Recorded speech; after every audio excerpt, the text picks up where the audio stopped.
Muy bien, vamos a comenzar. Permítanme tener lista la pizarrita para más tarde. Un par de veces emprender esta cosita.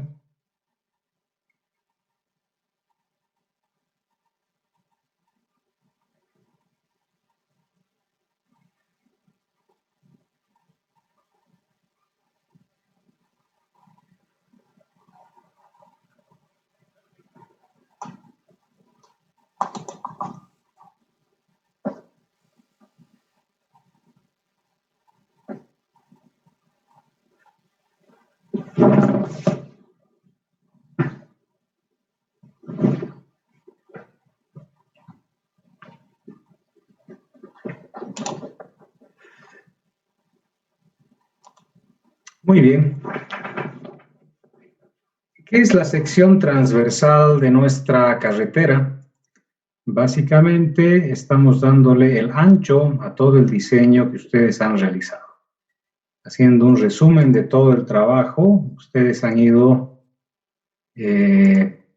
primero trabajando con topografía, han hecho un trazo preliminar. De ese trazo preliminar lo han convertido luego en trazo definitivo. Posteriormente han afinado el trazo, es lo correcto, tendríamos que afinar un poquito el trazo, decíamos no dejarlo netamente apoyado en las curvas de nivel porque son curvas inexistentes. Lo que sí tendríamos que hacer es ajustar un poquito el trazo, mejorarlo, y en realidad es un trabajo permanente el ajustar el trazo, porque posteriormente ustedes han hecho las curvas y tienen que analizar cuál es el criterio que han tomado para sus curvas horizontales, y en base a eso también se debe ajustar, se puede mejorar las curvas, se puede aumentar un poco los radios, se puede ver cuánto de corte se ha realizado, etcétera. Pero bueno, en planimetría inclusive no vemos tanto de movimiento de tierras, en altimetría es donde vamos a ver la totalidad del movimiento de tierras. Bueno, vamos a comenzar nuestro capítulo. Voy a silenciar a todos.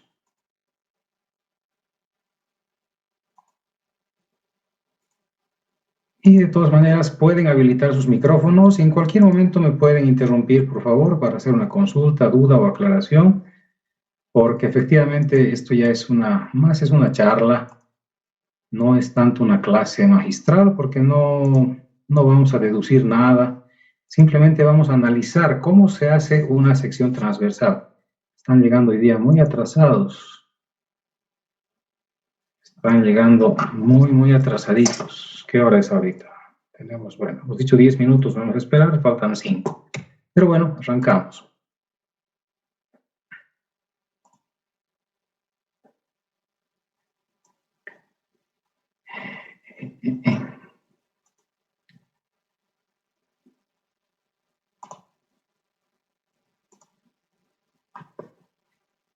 Bueno, ¿cuáles son los elementos que integran la sección transversal de una vía?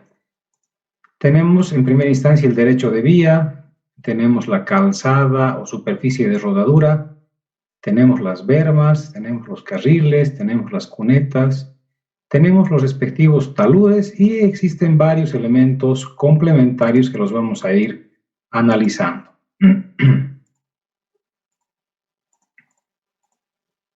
Aquí vemos una sección transversal extractada del libro de Ospina de 2002. En este libro podemos ver, voy a ir tiqueando los elementos que vayamos explicando, ¿verdad? Me gustaba más diseñar o dibujar esto en la clase y avanzar lentamente, ¿verdad? Explicando elemento por elemento, pero bueno, aquí está todo dibujado. Entonces, lo primero que tenemos que analizar es que tenemos acá el terreno natural. Me distraen lo que están entrando tarde. Qué bacana esto de que tengamos que admitir el ingreso a todos. Es un poquito complejo. Tenemos el perfil natural del terreno. En realidad, en este terreno, recordando lo que veíamos en topografía, este sector se llama media ladera, porque acá tenemos la parte de corte, ¿verdad? Esto tiene que cortar, y aquí tenemos la parte de de relleno, ¿no? Bueno, avanzando de izquierda a derecha, vemos acá la cuneta. Este es el sector de cuneta. Vamos a detallar ahorita cuántos tipos de cuneta hay y todo eso. Vamos a ir hablando de cada uno de estos elementos. Acá vemos la berma, que es el sector adyacente a nuestra calzada, ¿verdad? Que es un elemento que también lo vamos a hablar, vamos a explicar con detalle. La corona es el ancho correspondiente de extremo a extremo de la berma. Esa es la corona. La calzada, en cambio, es el ancho extremo a extremo de carril. Entonces aquí tenemos uno de los carriles y aquí tenemos el otro carril. Esta es una sección típica de carretera bidireccional.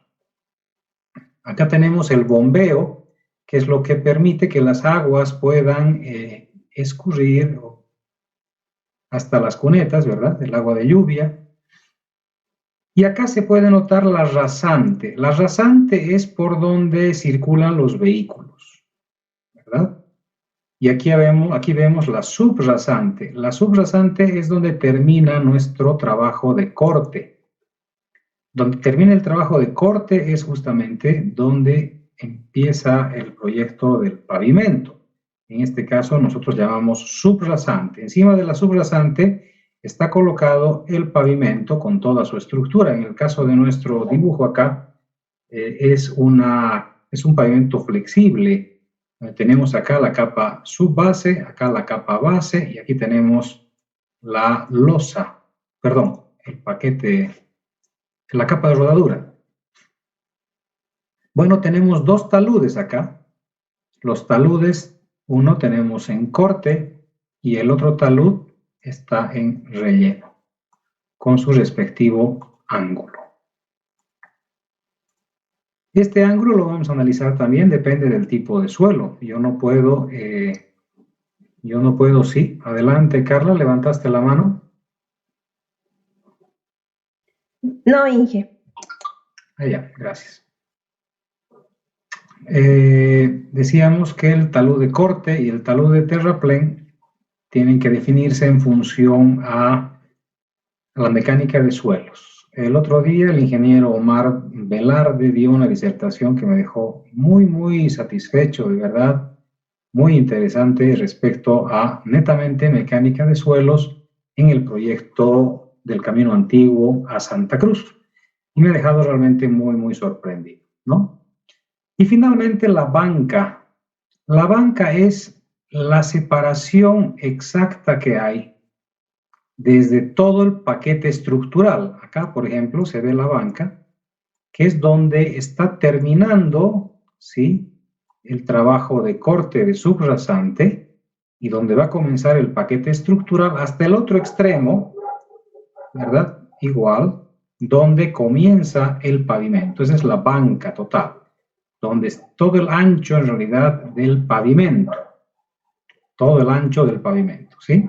Bueno, esa es una sección transversal tomada de Ospina. Vamos a ir viendo varias secciones transversales. Vamos a ir hablando de nuestra sección. Ustedes tienen que definir su sección transversal tomando en cuenta el ancho de cuneta, de la berma, de los carriles, el bombeo. También tienen que decidir qué tipo de pavimento van a hacer. El pavimento flexible es este que vemos acá, que tiene una capa de rodadura, tiene la capa base, tiene una capa subbase, y bueno, aquí está el terreno de fundación o subrasante, ¿no? Y aquí está la carpeta, esto es el concreto asfáltico. Este es el pavimento flexible. Les dije que iba a estar con un lapicito hoy día. Bueno, la señorita que vendía el lapicito fue muy honesta conmigo y me dijo, no es como un lápiz de verdad, es solamente un mouse vertical, ¿no? Entonces hicimos la prueba y pues sí, los dibujos y las letras salen igual o peor que con el mouse, tal vez con un poco de práctica, pero al final desistí. El pavimento rígido en cambio, trae una losa acá, una losa de hormigón. Y esta losa de hormigón está apoyada en una capa subbase. El otro día, el día miércoles pasado, fui tribunal de la Universidad Univalle en representación del Ministerio de Educación. Y bueno, los exámenes eran exámenes de grado de 3 estudiantes que se titulaban. Un examen muy largo, comenzó a las 8 en punto de la mañana y terminó a la 1 menos cuarto. Un examen muy largo, se les ha preguntado varias temáticas, sobre todo hidráulica, estructuras y carreteras. Un examen muy interesante. ¿Por qué les estoy contando esto? Porque el profesor de Univalle les enseña exactamente como está en el manual del Instituto Boliviano del Cemento y el Hormigón. En el manual del IBCH indica losa de hormigón y aquí abajo le pone base. Yo he hablado con el ingeniero presidente del IBCH, que es mi amigo, el ingeniero Marcelo Alfaro, y en un curso que nos dio, bueno, he pasado ya varios cursos con el IBCH, enseñan prácticamente lo mismo, no hay gran variedad. Y bueno, el asunto es que, espérenme, voy a cerrar, siguen entrando atrasaditos. Ya hemos esperado, creo, más de los 10 minutos, sí, nos hemos, son casi a 15 minutos que estamos esperando. Ahora sí hemos cerrado la reunión. Les decía que en la Univalle utilizan el mismo concepto del IBCH, es decir, aquí le ponen base. Todos los libros de pavimento rígido indican que esta capa se llama capa subbase. El pavimento rígido no tiene capa base. La losa de hormigón hace las veces de base. Está así en toda la teoría de todos los libros que puedan ustedes encontrar. El IBCH se le ha ocurrido indicar de qué es la base porque la losa está apoyada sobre esta base. Pero ¿qué ocurre? La granulometría de una capa base es muy distinta de la granulometría de una capa subbase. Entonces, un estudiante que entra a la universidad, su profesor le indica que es capa base y se acostumbra a que sea capa base, pues cuando tenga que construir puede cometer el error de poner capa base donde no corresponde y se necesita en realidad capa subbase. Las granulometrías son diferentes, ¿verdad? Entonces le expliqué un poquito eso al director de carrera, le dije que tenemos que tener mucho cuidado y que el profesor de carreteras les aclare de que si bien el IBCH llama base, porque van a encontrar esto en muchos libros, la granulometría corresponde a su base. Entonces, se han producido muchos errores en pavimento rígido. La gobernación ha licitado un proyecto que tenía losa y capa base. Entonces, cuando yo fui a la reunión, efectivamente era un pavimento que quedaba encarecido porque tenía granulometría de capa base. Entonces, eso tenga mucho cuidado, por favor, y cuando pasen con el ingeniero Ayllón, creo que el ingeniero Ayllón sigue manteniendo el concepto de subbase, no sé, o tal vez si alguien ha vencido con él, me puede contar si dice que es base o subbase. Lo correcto, pero es capa subbase en pavimento rígido, ¿ya? Entonces decíamos, ustedes tienen que escoger su sección transversal. En base a todo lo que vamos a hablar el día de hoy, ustedes van a escoger todos los elementos, les van a dar unas dimensiones, van a definir si va a ser pavimento rígido o pavimento flexible y tienen que dibujar esa sección a escala en su plano final para que tengamos la cosa clara de qué cosa están diseñando, ¿ya? Bueno, vamos a ver más adelante, aquí vemos una gráfica de secciones. Bueno, vamos a ver más adelante los perfiles transversales. Los perfiles ya nos van a ayudar a sacar volúmenes de movimiento de tierras. Y claro, hay que analizar varios perfiles para poder encontrar todo el movimiento de tierras, ¿no? Aquí vemos otra gráfica, ¿sí? En este caso tenemos que analizar qué tipo de elementos vamos a considerar. Vamos a ver muchos modelos de secciones. Acá, por ejemplo, esta es una sección muy compleja. Esta es una sección ya en zona urbana Y en zona urbana es un poco más complejo el asunto, porque tenemos servicios. Aquí podemos fijarnos, debajo de la acera usualmente van la mayoría de los servicios, justamente para prevenir que si hay una fuga de agua, por ejemplo, y se rompa, estos servicios queden dañados. Entonces, estamos hablando de fibra óptica, estamos hablando de gas y de todo lo que han ido instalando en nuestra ciudad también. Aquí vemos sumideros, ¿verdad? En la ciudad tenemos que considerar drenaje. Me encantó lo que dijo el ingeniero Velarde, yo jamás había dicho eso. Seguramente eso les enseñan en otra materia, pero él decía, como aprendí en la universidad, los 3 elementos más importantes para una carretera son drenaje, drenaje y drenaje, ¿no? Me encantó, de verdad que me encantó. Entonces, no sé cuál de los docentes le he dicho eso, pero yo no manejaba ese concepto, simplemente les recomiendo que siempre tenemos que manejar el drenaje, tenemos que tener mucho cuidado porque el principal enemigo de los pavimentos es justamente el agua. Entonces, fíjense, aparte de tener todos los sistemas que hemos dicho, tenemos alumbrado público y este sistema de alumbrado público tiene pues un sistema eléctrico que puede ir vía aérea o vía subterránea también, ¿no? En el Teatro Ulises Hermosa hemos manejado justamente un sistema subterráneo para la iluminación en la parte del parqueo, de la parte peatonal que está justamente en la avenida Rubén Darío. Aquí podemos ver el tubo de drenaje, ¿sí? Aquí están los sumideros, ahí está el tubo de drenaje y aquí está el colector que va a distribuir ya el drenaje. Entonces, puede ser drenaje para lluvia, puede ser subdrenaje en caso de necesidad. Vamos a ver más adelante un capítulo netamente para hablar de subdrenaje.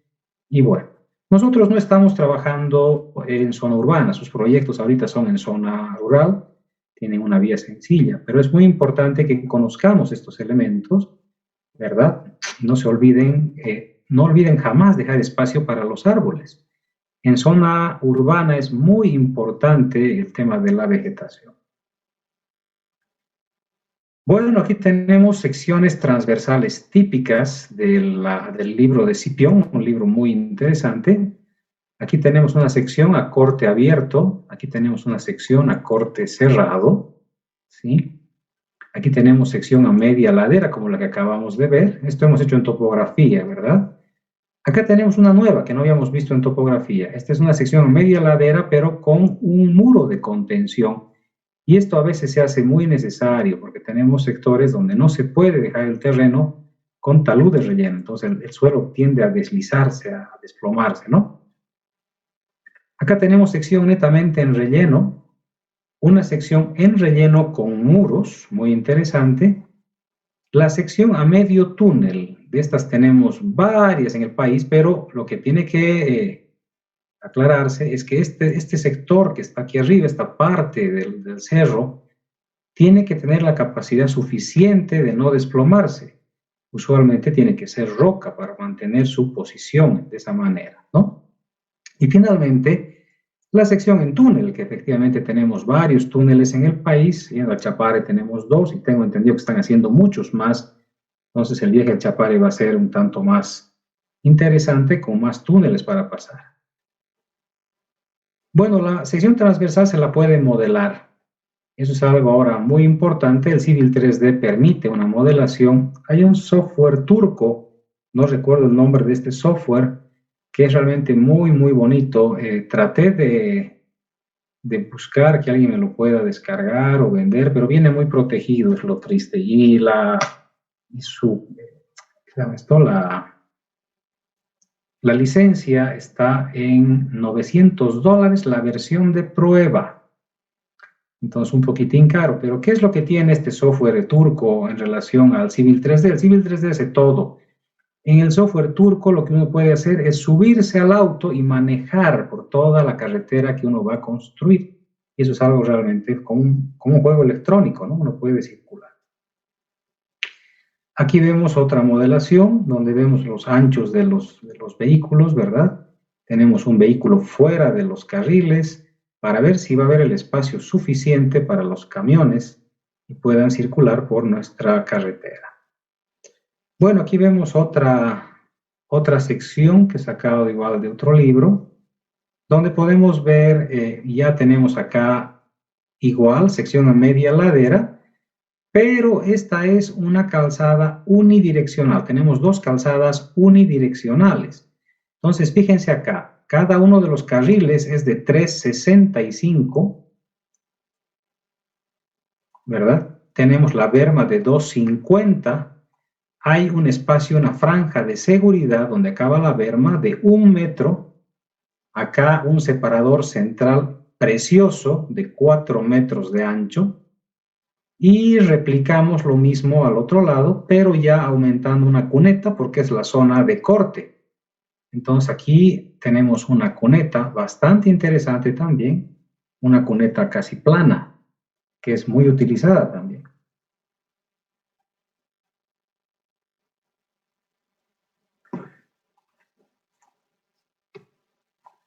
Bueno, aquí vemos de lo que no habíamos visto en las otras imágenes. Esto es de otro libro donde nos muestra una calzada de las que habían antes en Bolivia. Antes en Bolivia se construía de 4 metritos el ancho de nuestra calzada, de nuestro carril. Y era muy complicado, muy peligroso. Creo que ya charlamos de esto, ¿verdad? Aquí vemos las bermas, aquí vemos la sección de relleno, terreno natural. Aquí vemos la sección de corte. Lo que no habíamos visto es esto de acá. La zanja de coronamiento. Aquí está como zanja de ladera.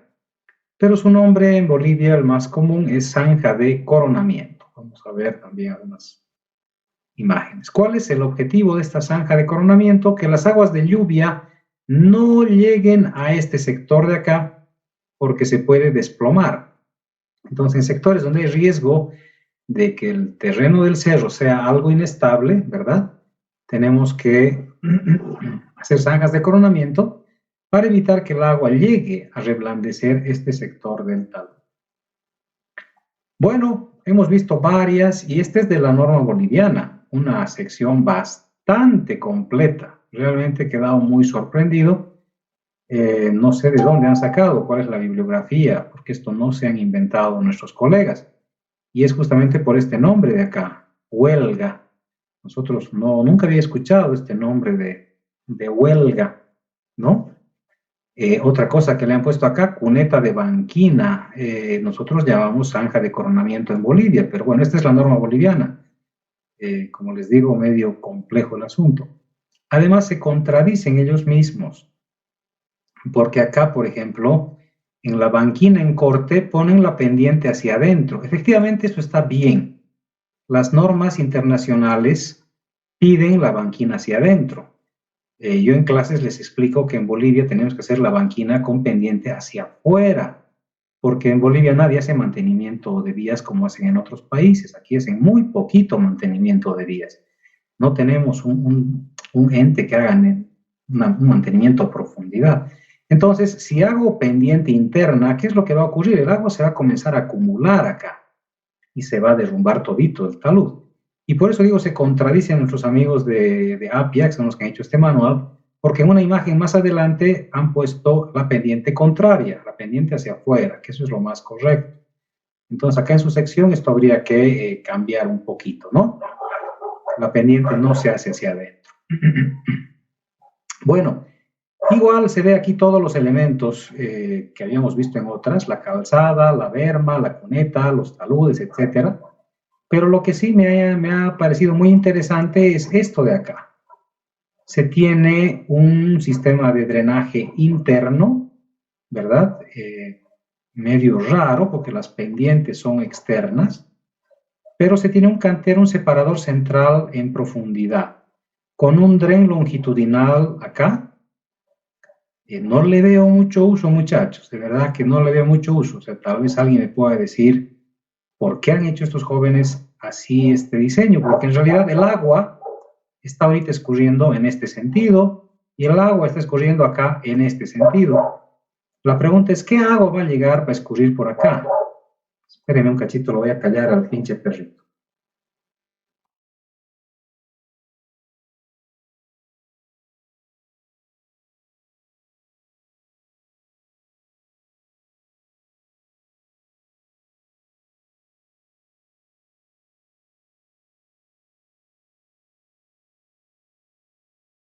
Entonces, este separador central, como decía, no le estoy viendo mucho funcionamiento. Tal vez alguien puede investigar y me va a explicar por qué han hecho estos jóvenes un separador con esta forma. He visto separadores así en varios países, pero el agua llegaba a esta parte central. E inclusive, en muchos países también, sobre todo de Europa, están pidiendo que se haga este modelo. Por eso imagino que estos jóvenes han copiado esto de algún manual de europeo. En Europa están haciendo así, pero bueno, con presencia de agua, han dejado esto abierto para que las aguas de lluvia, por lo menos en este sector, puedan infiltrar. En Alemania, sobre todo, los niveles freáticos han comenzado a secarse porque no tienen recarga. Entonces, ¿qué es lo que han comenzado a hacer? Pavimento poroso, para que el agua pueda pasar a través del pavimento y rellenar. Por acá debe estar, imagínense, el nivel freático. ¿No ven? Aquí está el nivel freático. Entonces, mucha gente vive de agua que se saca por bombas, con bombas del nivel freático. Entonces, si yo saco agua y queda esto pues seco, no tiene recarga, pues la gente se queda sin agua.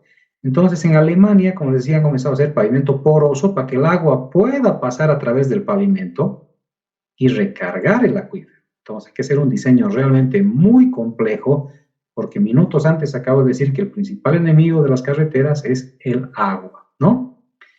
Otra cosa que me ha llamado la atención es acá la zona de escalones. Esto no había visto desde un manual que teníamos en el Servicio Nacional de Caminos, que creo que he escaneado, creo que está acá la imagen, la he escaneado. Es un manual de los años 70, donde se pedía que se haga dientes para que se adhiera el relleno en los dientes, ¿no? Acá se habla de una zona de saneo. No he escuchado tampoco antes esto de acá. Y bueno, creo que más o menos está todo. Aquí vemos otra gráfica de la norma boliviana, algo muy interesante, igual mismos conceptos, acá llaman cuneta de banquina ellos, en Bolivia conocemos, repito, como zanja de coronamiento, puede ser de tierra, puede ser de piedra, puede ser de hormigón, dependiendo de la cantidad de agua, dependiendo de las pendientes y también dependiendo de la economía. Espérenme un cachito, por favor, está.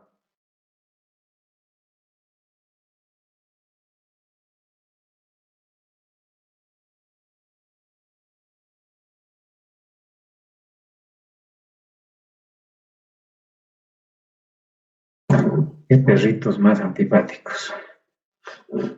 Bueno, entonces, básicamente estamos hablando de lo mismo, ¿sí? Una sección. Acá vemos una cosita tal vez que no habíamos hablado antes, SAP. Esto está en curva, fíjense, aquí está el peralte E, esto está en plena curva, esto es el peralte. Este SAP que está a ambos lados, acá tenemos el SAP, es el sobreancho que acabamos de ver la semana pasada. Es el sobreancho de plataforma, así llama la norma boliviana ahora, ¿no? El sobreancho de plataforma. Entonces, bueno, acá está el SAP. Y creo que el resto también ya lo hemos visto. Acá, fíjense, está con un murito de contención para detener el material. Bueno, este es igual del que decía de la norma del servicio de caminos de 1970. Y era muy interesante, ¿verdad? No se ha respetado siempre esto. Sobre todo porque, fíjense, trae subdrenes, es algo sorprendente. En los años 70 ya se recomendaba en Bolivia colocar subdrenes. Se han venido construyendo carreteras por más de 50 años y se han ido omitiendo muchas veces los subdrenes. Entonces, lo que ustedes tienen que hacer cuando trabajen en carreteras, cuando les den el proyecto, tienen que revisarlo. Una vez revisado este proyecto, tienen que analizar con el ingeniero hidráulico sectores críticos, ¿verdad? Cómo están las filtraciones de agua, las lluvias, con el hidrólogo, con el geólogo, ver posibles fallas. O sea, tenemos que hacer un trabajo en equipo, ¿no? Entonces, me ha sorprendido ver esto, les digo, en el manual de 1970, ¿no? Me ha sorprendido de verdad.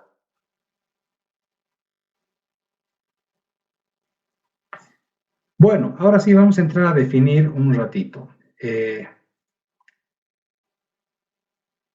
es la calzada? Es el elemento destinado al paso de los vehículos, ya habíamos hablado. Ancho de tramos en tangente. En la norma boliviana se indican los valores apropiados del ancho del pavimento para cada tipo de vía y su respectiva velocidad de proyecto, ¿no? Acá tenemos el carril y la calzada. Este es el carril.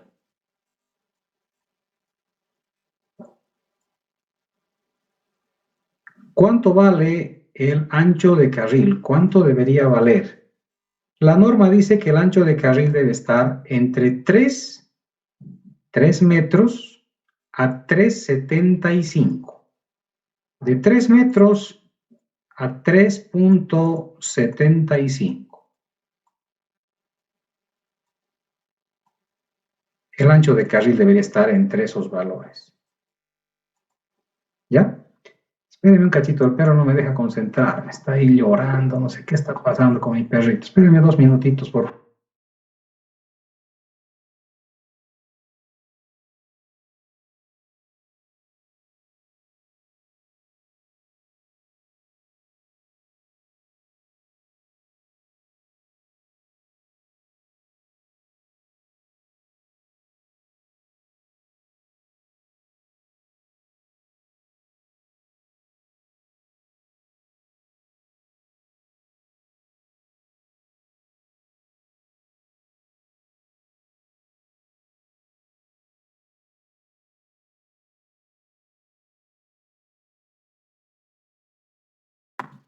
Ahora sí, espero que pueda dar clases más tranquilo. Ese es el ancho del carril. En Bolivia, decíamos, manejamos un carril medio de 3,50.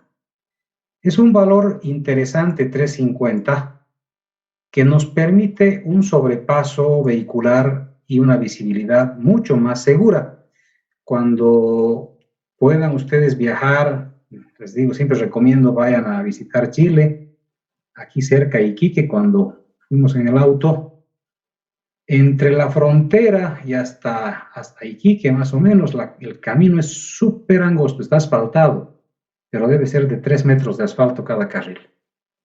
Entonces hemos acostumbrado aquí a manejar con un ancho de 3,50. En pavimentos rígidos se está manejando un ancho de 4 metros.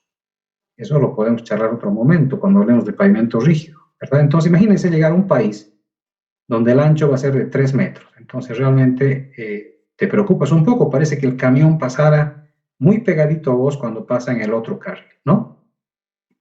Entonces acá tenemos, esta es la calzada. La calzada es todo el ancho de los dos carriles, ¿no? ¿Qué son las bermas? Las bermas son estos sectores adyacentes a la calzada.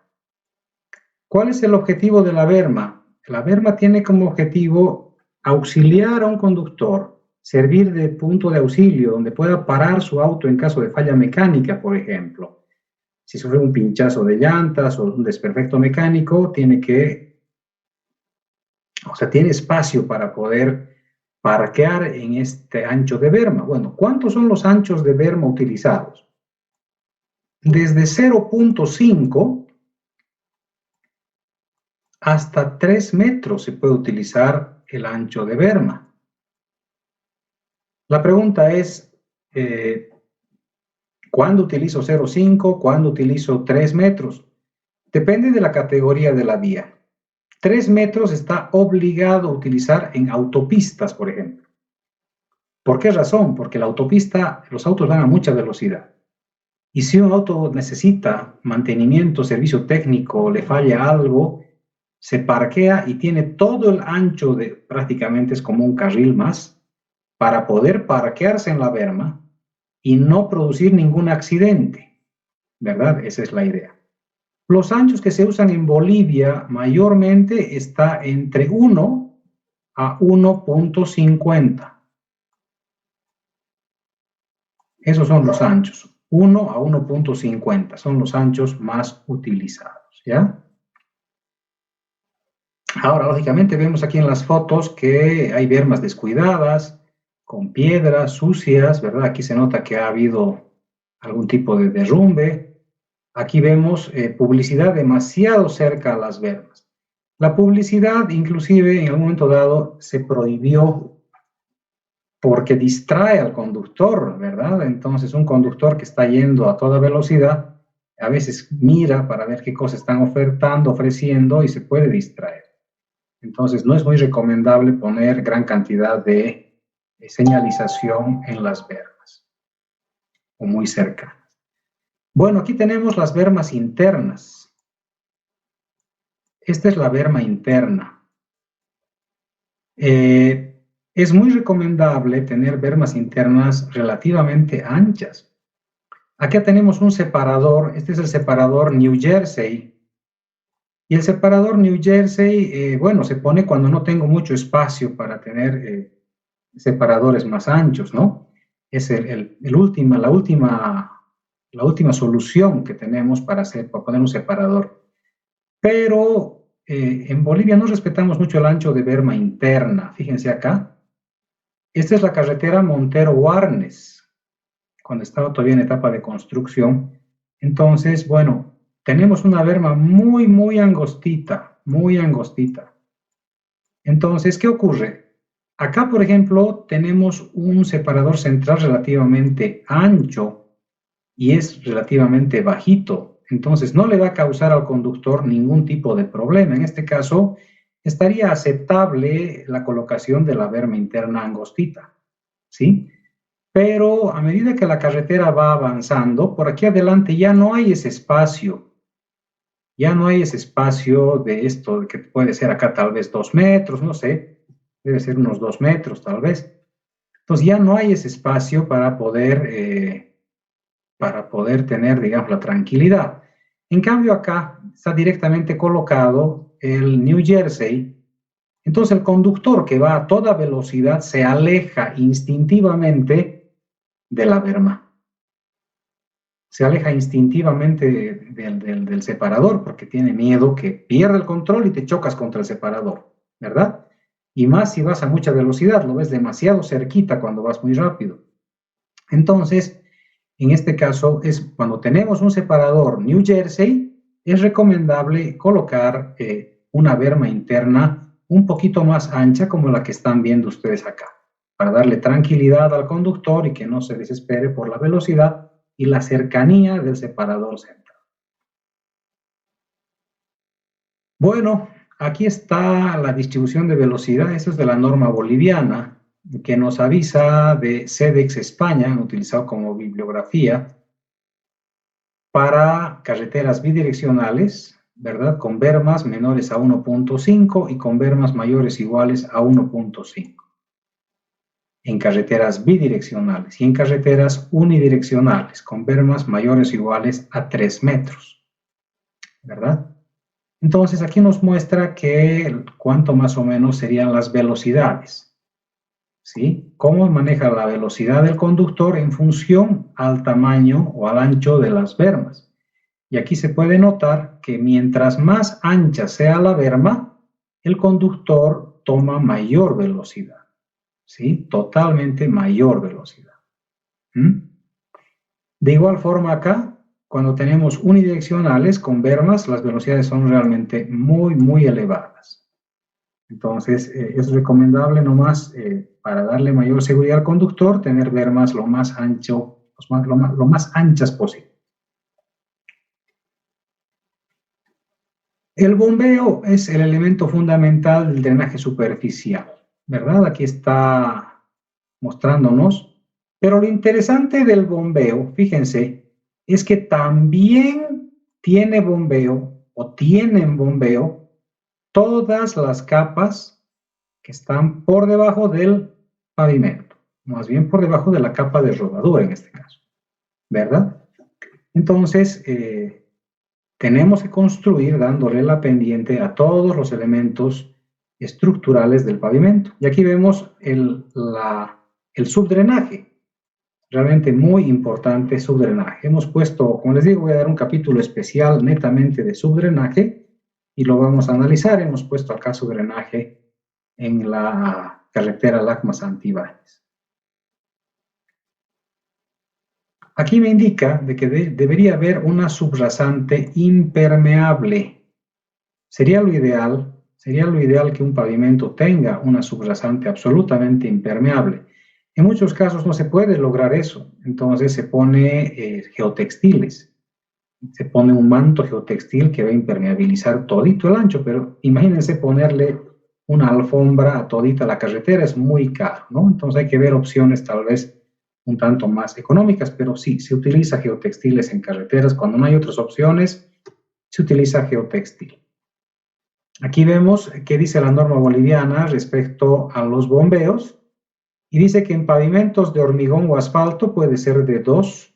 Si la lluvia es mayor a 15 milímetros de intensidad, en un lapso de 10 minutos se mide esto, aumentamos 0,5, ¿verdad? Tratamiento superficial es de 3 y 3,5 en caso de que llueva mucho. Y cuando es de tierra, grava, chancado, ¿verdad? Podemos utilizar 3 a 3,5 o 3,5 a 4 según también la intensidad de la lluvia y el criterio del proyectista. Acá, por si acaso, en tratamiento superficial entran lo que son también empedrados y adoquinados. Aquí podemos ver las pendientes transversales, sumideros, aquí está la barrera rígida, ¿verdad? Entonces tengo que hacer mi planificación de escurrimiento, que esto es algo muy importante. Aquí estamos dando una curva, tenemos peralte, en este caso hacia la derecha, pero tenemos un separador central. Entonces tengo que ver la manera de que el agua pueda pasar al otro lado, y la mejor forma y la más segura es que pase por debajo, pero tendríamos que ver si la economía nos va a permitir hacer ese sistema de drenaje. Bueno, entramos a la parte de los taludes. Aquí vemos una ladera de montaña. Esta foto la he tomado en el camino antiguo a Santa Cruz. Ha quedado bastante bonita la foto.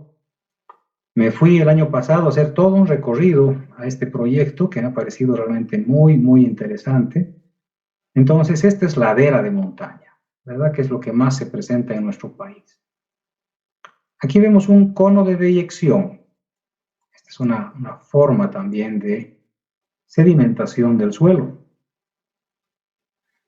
Aquí vemos los conos coluviales, que son un poco más complejos. Aquí vemos sectores con terrazas. Esa es es una formación bastante caprichosa, donde el agua va cortando, ¿no? El agua sigue un curso y comienza a cortar y nos deja sectores planos muy interesantes. Tenemos dunas. En Bolivia solo he visto dunas en la zona en Santa Cruz, en la zona del Arenal. Entonces, según su clasificación, tenemos taludes en corte y taludes en relleno, como habíamos visto. Aquí me da esto es sacado de la norma peruana, me parece muy interesante. Nos da unos valores referenciales para taludes en corte con relación horizontal-vertical. Entonces tenemos acá una relación para diferentes alturas, ¿verdad? Aquí tenemos en caso de que sea roca fija, roca suelta, suelo gravoso, está mal escrito, suelo limo arcilloso y suelos arenosos, ¿no? Taludes para terraplenes igual, dice, las normas internacionales exigen barreras de seguridad para taludes con esta inclinación, puesto que consideran que la salida de un vehículo desde la plataforma no puede ser controlada por su conductor si la pendiente es más fuerte que 1/4. Entonces tenemos igual de la norma peruana, taludes en terraplén. Aquí está la norma DG 2001. Entonces, como les decía, ustedes pueden investigar también normas nacionales, investigar normas de otros países y, en definitiva, munirse de muchos elementos de decisión.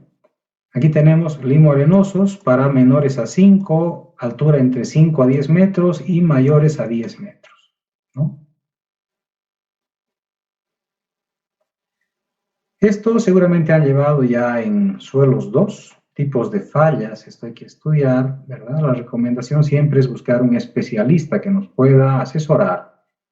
No podemos saberlo todo nosotros, ¿no? Usualmente cuando hacemos un proyecto cualquiera, un ingeniero va a ser especialista solo de una cosa. En mi caso particular, yo soy especialista o de geometría, que es lo que me gusta mucho, o también me fascina el hormigón. Entonces, solo puedo ser especialista de estos dos elementos, ¿no? Porque tampoco tengo currículum para otras cosas.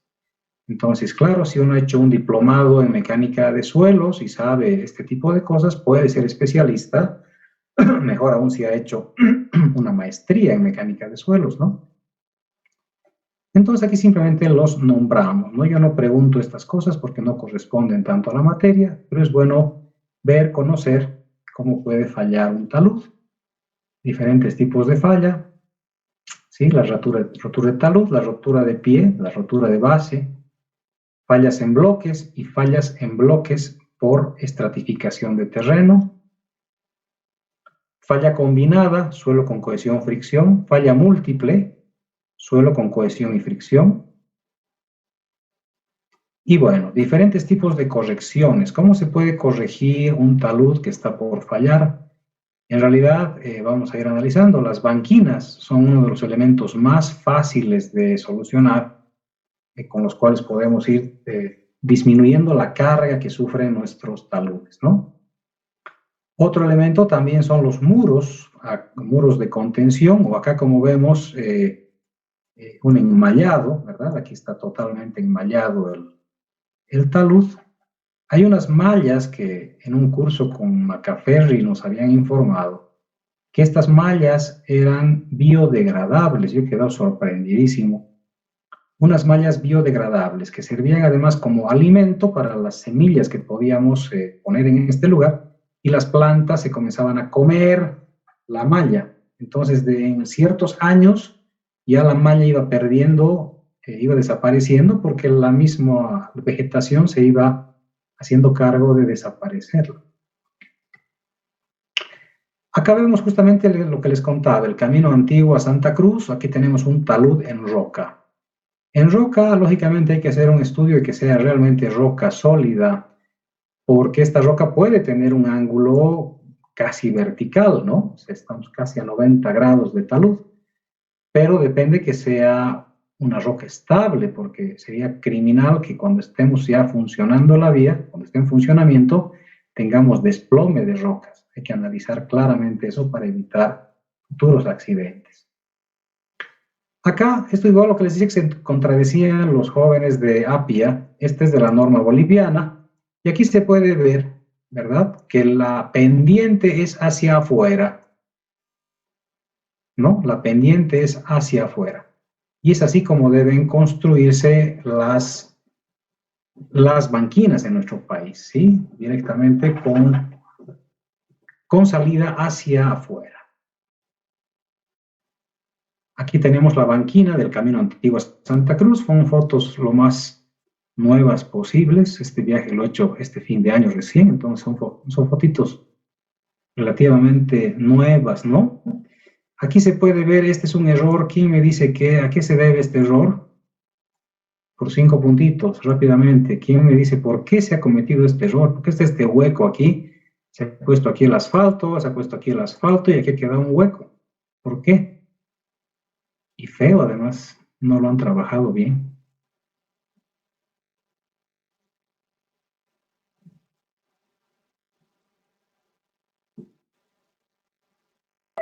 ¿Será por el diseño?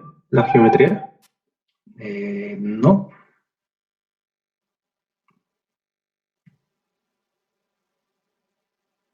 Error de replanteo, Inge. No. Tal vez el carril de la derecha ha cedido un poco. No, está nuevito. Esto habían pavimentado 3 días antes de que yo llegue. Uno más. ¿Quién se arriesga a ganar 10 puntos? Ya no había relleno. A la maquinaria, a la planadora, al acabar de terminar la carretera. No, a ver, les dibujaré un poquito a qué se debe este error. Podía ganarse puntitos, tal vez alguien, el semestre pasado ya expliqué esto, entonces alguien que está aquí podía ganarse 10 puntitos para su examen, porque esto expliqué el semestre pasado. Es en la curva, es en la curva. ¿Qué ha ocurrido? En la curva tenemos un sobreancho. Ya habíamos dicho que el sobreancho más o menos se da por acá. ¿Qué ocurre? La terminadora de asfalto tiene un ancho fijo. En este caso yo le pongo 350 de ancho fijo y va a estar acá 350 hasta aquí y 350 hasta aquí. Entonces la terminadora comienza a avanzar y aquí da la vuelta completita con 350 de ancho. Y llega hasta aquí con 350 de ancho. Acá comienza el otro lado y comienza a dar la vuelta con 350, pero aquí se comienza a abrir, ¿verdad? Y aquí se va a cerrar. ¿Por qué ha ocurrido esto? Porque aquí está lo que faltaba del sobreancho. No se puede modificar el ancho de la terminadora. Aquí está entrando con 350. ¿No ve? Aquí está entrando igual con 350. Y listo. Pero lo que no me ha gustado es que lo han dejado así, hueco, lo han dejado feo. El agua de lluvia puede entrar y te va a dañar tu plataforma. Entonces, eso les dije cuando paré a saludar un ratito, les dije, oye, deberían meterle nomás asfaltito ahí, ¿no? Deberían taparlo, mira, está feo, está con material, está con piedras. Ah, sí, que no se preocupe, después le vamos a poner. ¿Cuál es el problema cuando pones mucho tiempo después? Se puede llegar a desprender, ¿verdad? Entonces, esto queda así, es un detalle constructivo por el tema del sobreancho, ¿ya? Bueno, aquí tenemos un cuadro resumen de taludes. Esto deberíamos tener siempre cuando al menos estemos pasando nuestras secciones al Civil 3D. En el Civil 3D hay que hacer secciones por tramos. Y este resumen de taludes es sumamente importante. En el Civil 3D nos enseñan a hacer una carretera completa de A a B, pero oye, cuando hagamos los perfiles transversales, tenemos que variar. Ustedes no van a variar nada. Ustedes cuando hagan perfiles transversales van a tener un talud y van a mantener ese talud en todo el tramo. Pero lo correcto sería que tengan taludes diferenciados, porque en realidad son diferentes. A medida que vamos avanzando en las vías, fíjense acá, acá tenemos un talud de un cierto material, acá tenemos otro talud tal vez un poco más vertical, acá todavía creo que no se ha hecho una limpieza de taludes.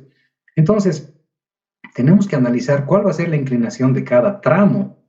Y es por eso que cuando hacemos nuestro gráfico, nuestros planos, este cuadro resumen es demasiado importante. Este cuadro me lo da el ingeniero geotecnista y tengo que tener. En la parte constructiva, con esto trabaja el topógrafo. El topógrafo va a ir construyendo con este tipo. Entonces me dice que de la 0 a la 580, ¿verdad? Es el perfil tipo 1 y además tengo un relleno izquierdo-derecho, talud en corte, talud en relleno, ¿verdad? No ha salido muy bien la tablita, pero todo lo que sea necesario tenemos que anotar. Fíjense acá el cambio, de 580 a 660, no llega ni a 100 metros, cambia el talud, ¿no? Acá, del 660 a 690, 30 metritos más allá, cambia también el talud. Entonces, esto me tiene que informar de manera muy clara el ingeniero geotecnista. Ingeniero, y las transiciones de taludes, como ahí lo ve, las transiciones de taludes tienen que ser abruptas o pueden ser igual en forma de curva. Puede ser abrupta, pero lo ideal es hacer una transición que sea estética, ¿no? Pero se puede presentar transición abrupta. En LACAM hemos tenido un sector donde de manera abrupta también el terreno cambiaba de roca pura, ¿no? Teníamos una roca, pero hacía 90 grados, y más adelante de manera inmediata cambiaba a una arenisca. Entonces, donde estaba la roca, puedes hacer por estética y rasparla un poquito la roca, ¿no? Tratar de rasparla un poquito, pero te cuesta platita, ¿no? Y cuando no hay platita, el supervisor te dice, ya, déjela la roca así y más allá comience a hacer el talud dándole la inclinación, ¿ok? Entonces puede ser un poquito abrupta, pero tampoco va a ser una cosa grosera, ¿no? Entonces no se olviden que estamos yendo en un camino, entonces el talud sale nomás de la cuneta un poquito más allá, entonces sí, puede ser un poquito abrupta, no hay tanto problema, depende de cuánta platita tengas, ¿no? Bueno, las cunetas. No sé si he puesto aquí los tipos de cuneta, creo que no. Pero a ver, los tipos de cuneta básicamente son 3. Rectangulares, trapezoidales y triangulares. ¿Cuáles son las más utilizadas? En realidad, las rectangulares están casi descartadas por su peligro. Estas están casi descartadas por su peligro. Las trapezoidales también generan un peligro cuando son muy profundas. La que veíamos hace rato en una de las gráficas era una trapezoidal casi planita. Era una cosita así que bajaba, se extendía muy largo y salía así. Una trapezoidal de este tipo era muy, muy útil, ¿no? Todito esto de acá es su área hidráulica. Entonces yo puedo diseñar, yo puedo trabajar, me ha parecido fantástico eso. Las triangulares son las más utilizadas. En la triangular le damos si la vía viene así, sale así. Acá le damos un desarrollo más o menos así. Voy a hacer con otro color para que se diferencie. ¿Verdad? De aquí salimos así y de aquí cortamos hacia arriba, ¿no? Pero me salió casi como trapezoidal, pero es el dibujo mal hecho nada más. Sale así y de aquí sale así. Entonces la idea es darle un desarrollo lo más largo posible. El ancho menor de una cuneta de este tipo tiene que ser de 1 metro mínimo. ¿Para qué? Para que un conductor pueda entrar y salir de la cuneta. Porque si hacemos una cuneta muy profunda, como es el caso de estas rectangulares, la llanta del auto entra acá y va a tardar mucho en salir, además es muy peligrosa. Tenemos en la ciudad estas, en la avenida Rubén Darío, justo lo que da al Cerro San Pedro. Entonces, cuando alguna vez paseen por ahí, den una miradita y se van a dar cuenta de que realmente es muy, muy peligroso, ¿no? Alguna vez un camión centrado, o si una moto, perdón, si una moto pierde el control, pues va a ser crítico, ¿no? Se va a entrar a la cuneta y es muy, muy peligroso.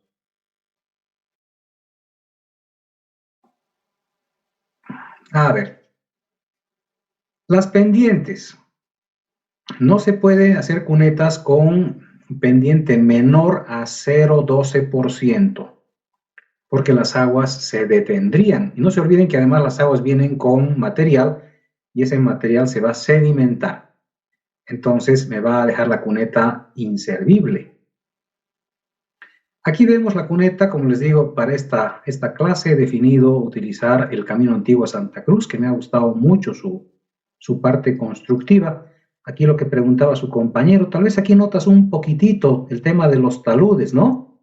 Tal vez un poquitito, aquí la roca y más allá el talud corta abruptamente, ¿no? Puede ser. No, al final la idea es que todo tenga revegetación de nuevo, se llene de material vegetal, ¿sí? Pero no hay, digamos, a veces cuando no hay mucha platita no se puede hacer mucha estética en los taludes, ¿no? Pero bueno, aquí vemos, esta es una cuneta triangular. Y además es una cuneta triangular prefabricada. Lógicamente que es bastante profunda, esta zona es muy lluviosa, muy lluviosa. Entonces, si un camión entra acá, pues claro, puede quedar plantado también. O sea, nada es seguro, pero va a ser mucho más fácil que salga de esta cuneta que de una cuneta rectangular. Me ha gustado mucho este proyecto, jóvenes, de verdad que sí, es Camino Antiguo a Santa Cruz, desde acá de Cochabamba, entonces cuando puedan, vaya, ya está terminado el camino. faltaba un tramito, no sé, creo que por falta de pago estaban parando, 20 kilómetros faltaba, pero estoy hablando de diciembre de 2019, entonces ya debería estar terminado, espero. Me ha gustado mucho porque en las zonas de barrancos o precipicios no han dudado en poner un separador, el New Jersey, ¿verdad? Muro de contención tipo New Jersey. Son New Jersey que están empotrados en el suelo, entonces sirven para que el conductor pues no se entre abajo, ¿no? Me ha parecido un trabajo muy interesante.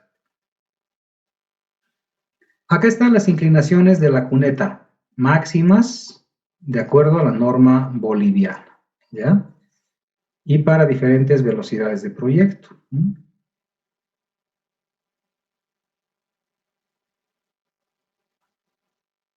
Esto también es la norma boliviana. Aquí vemos justamente la calzada Berma, una cuneta circular. Bueno, no hemos construido, yo nunca he construido cunetas circulares, es más, no enseño yo a hacer cunetas circulares porque es muy complicado construir.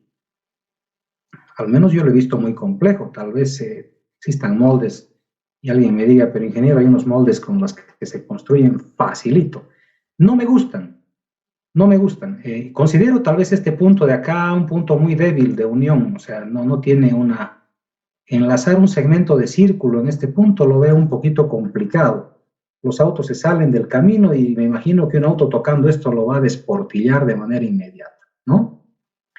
Pero lo que sí me interesa de de esta gráfica, es esto de acá, el subdrenaje. Los subdrenajes usualmente van colocados debajo de las cunetas para poder capturar todas las aguas que estén debajo de las cunetas.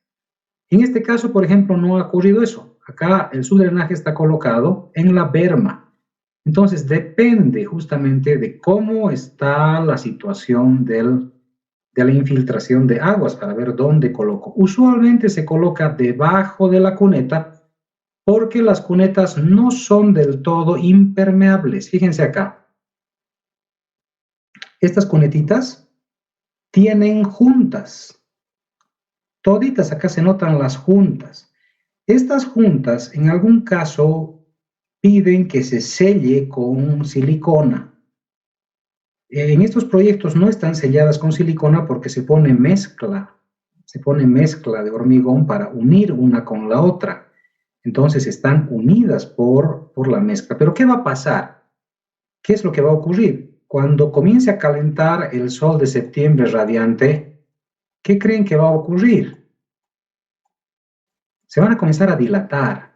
Y cuando se dilatan, aunque sea un poquitito, ¿verdad? Van a trabajar muy bien a dilatación, pero van a generar pequeños vacíos.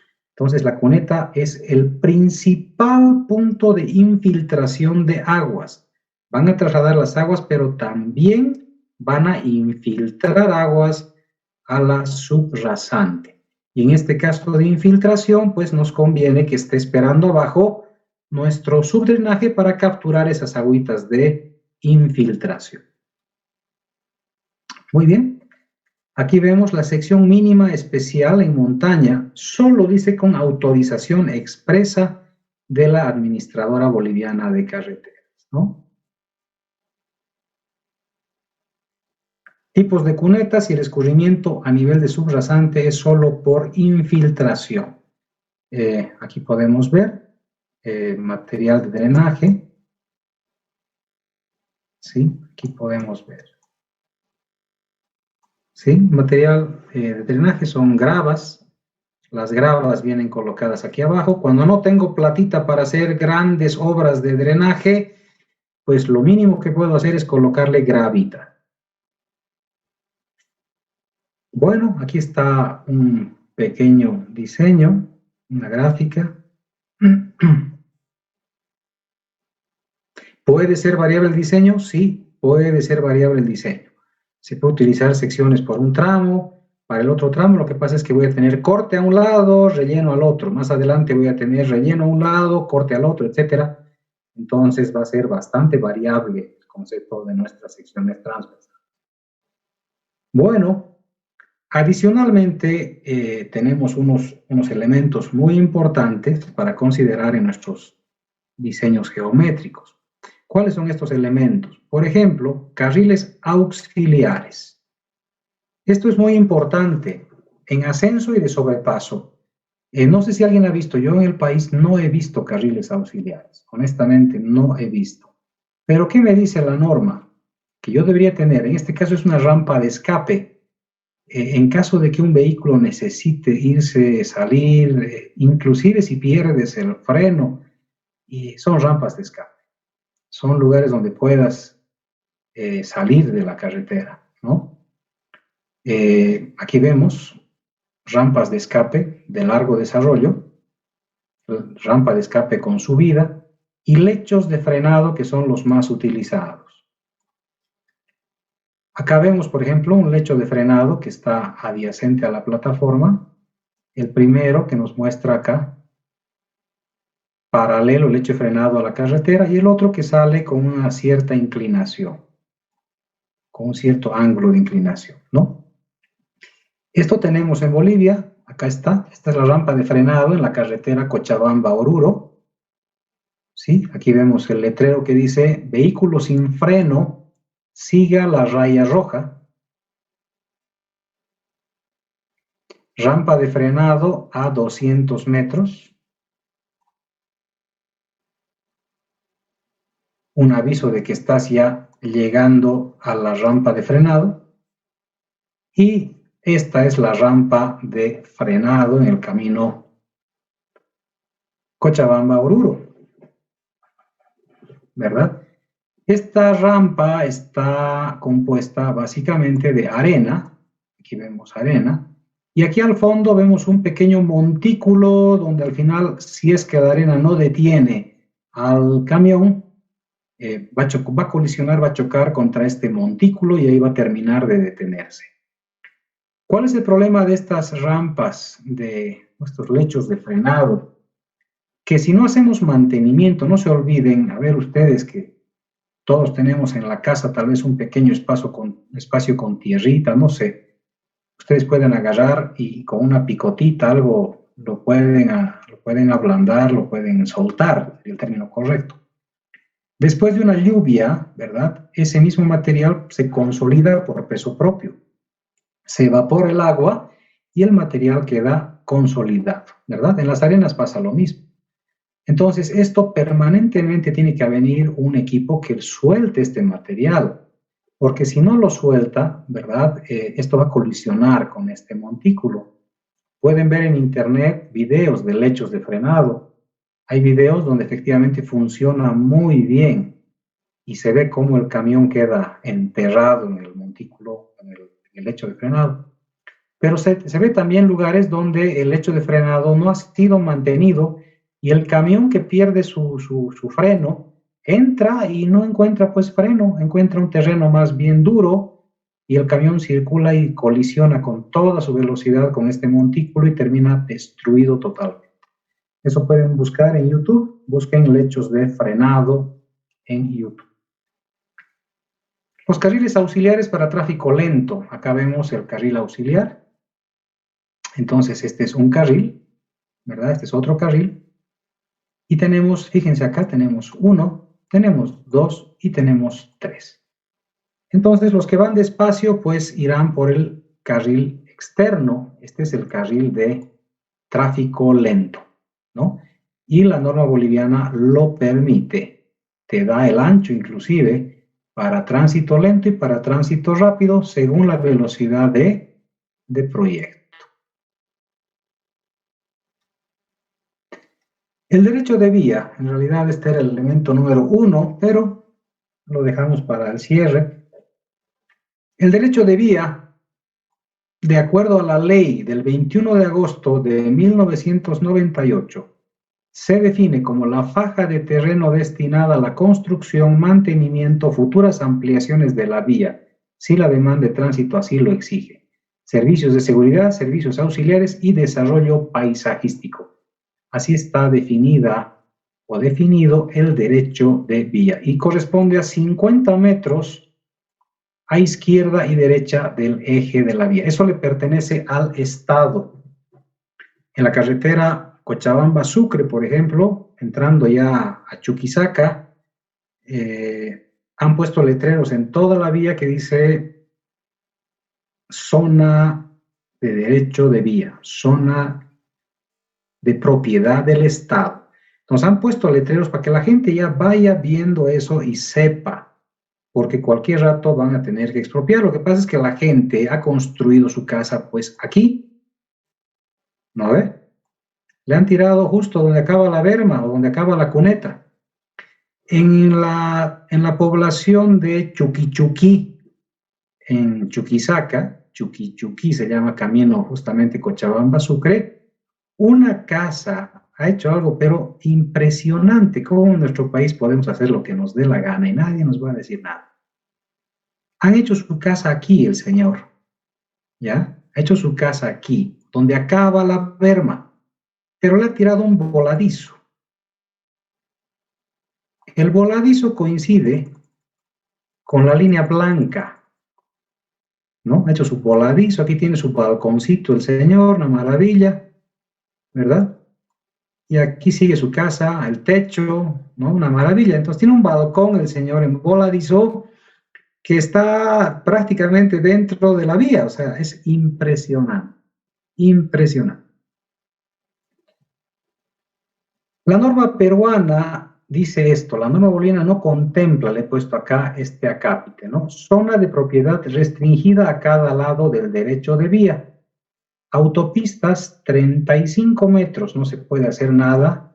Multicarril o duales 25, 2 carriles primera, segunda clase 15 y 2 carriles tercera clase 10. Bueno, ustedes me dirán, pero el Estado tiene ahorita 50 metros y aquí los peruanos están diciendo 15. Bueno, en realidad los peruanos han hecho eso porque la gente se va a sentar. Entonces, si se va a sentar, dicen ellos, bueno, que se asienten, ya ni modo, no podemos botarlos a 50 metros de la carretera, eso no va a ocurrir. Sí o sí se van a sentar. Entonces, lo que hacen estos señores es decir, bueno, se van a sentar, ok, estamos en de tercera clase, solamente con 2 carriles, que son nuestras carreteras normales, pero van a estar a 10 metros, ¿verdad?, del borde de la vía.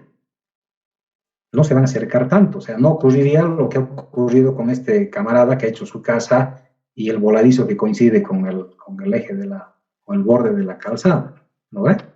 Entonces ellos lo alejan 10 metritos, por lo menos toman esa previsión que creo que es muy razonable y además muy segura. Bueno, estructuras de contención, los muros de contención que ya habíamos visto. Esto voy a ir un poquito más rápido, diferente tipo de muro, porque esto no solamente es cultura general vial, porque no vamos a diseñar muros ni nada por el estilo. Hemos visto también aquí muros de gaviones, ¿verdad?, que funcionan bastante bien, son económicos, habría que cambiar tal vez estas cotitos. Y secciones especiales, habíamos hablado de los túneles, ¿verdad? Bueno, aquí vemos una colisión, pero aquí, ¿quién tiene la culpa? La culpa la tiene el del camión, porque este túnel no es un túnel vial, este es un túnel peatonal o de ciclovía. Fíjense la forma del túnel, ¿no? O sea, la forma nos dice todo. Es un segmento bastante chatito, ¿sí? Un segmento chatito. Un túnel de verdad tiene esta configuración.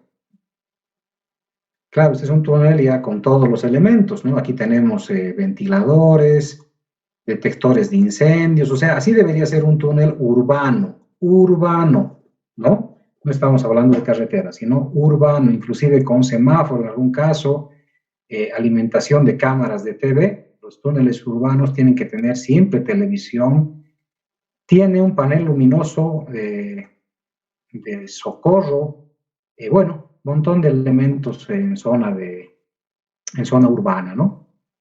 Drenajes, etcétera, fíjense de bonito, ¿no? Pero bueno, aquí vemos en carretera. En carretera, fíjense la forma, no es como la que tenía ese túnel, nos ha chocado el camioncito, ¿no? Entonces hay que darle una forma bastante cómoda para la circulación vehicular. Finalmente, los cobertizos. Los cobertizos se construyen en sectores donde hay riesgos de algún tipo de alud por nieve, donde se han presentado siempre sectores donde uno no puede pasar por eventos de nevadas y cosas por el estilo. Entonces están ahí para que los autos puedan pasar sin ningún problema. Los separadores centrales, este es el camino a la doble vía, la Paso Oruro, ¿no? Fíjense este separador central, esto es el separador central. Muy ancho, muy lindo, ¿verdad? Mientras más ancho sea, mejor, le da más seguridad al conductor también. Esta es la vía que va a Paracaya, aquí en Cochabamba, ¿no? Si no me equivoco.